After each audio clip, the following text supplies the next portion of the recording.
Hai rekan-rekan, bugar cukup yang aslinya dari kata waras, warak, itu kami pakai sebagai landasan, sebagai motif orang berkinerja akhirnya.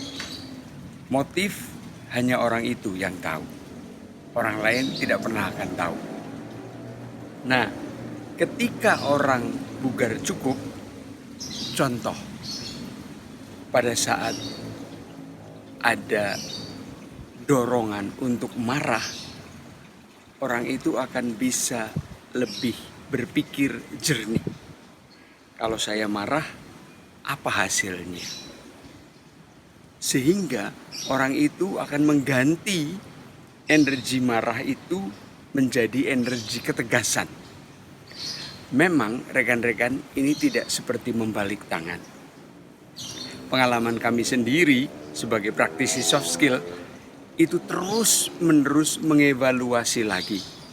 Semakin kami ngomong dan semakin kami mempraktekkan, di sana menjadi semakin jelas. Memang bugar cukup itu sangat penting, tetapi butuh perjuangan, butuh kegigihan supaya bukan hanya sekedar kata-kata yang bagus, bukan hanya sekedar ungkapan-ungkapan yang bagus, tetapi sungguh-sungguh itu real dan konkret dalam praktek.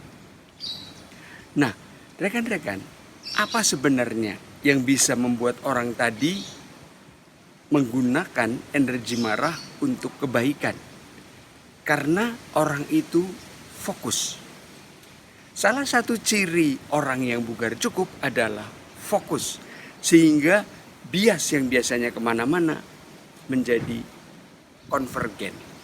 Dengan demikian, orang ketemu dengan dirinya. Orang padu padan dengan dirinya. Terus terang rekan-rekan, apa yang kami sampaikan ini sungguh kami praktekkan. Sehingga kami bisa merasakan apa sebenarnya manfaat bugar cukup itu. Dan ketika orang bisa menggunakan energi marah tadi untuk hal yang baik, itu karena orang itu fokus. Sehingga tidak mengalami bias, tetapi sungguh-sungguh bisa memadupadankan apa yang ada di dalam pikirannya dengan perilaku-perilaku yang bermanfaat. Itu rekan-rekan makna atau manfaat dari bugar cukup. Maka saya mengajak rekan-rekan yang sudah mulai, ayo lanjutkan sama-sama.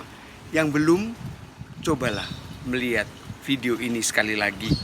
Nanti dari sana rekan-rekan akan menemukan bagaimana sebenarnya setiap orang perlu awalnya, dasarnya bugar cukup alias waras warak, dimulai dari pikiran, dalam ucapan dan tutur kata, serta dipraktekkan dalam perbuatan-perbuatan, perilaku-perilaku yang sungguh membuat orang jadi lebih bisa tenang dan fokus pada saat menemukan situasi-situasi yang seringkali tidak mudah mengambil keputusan.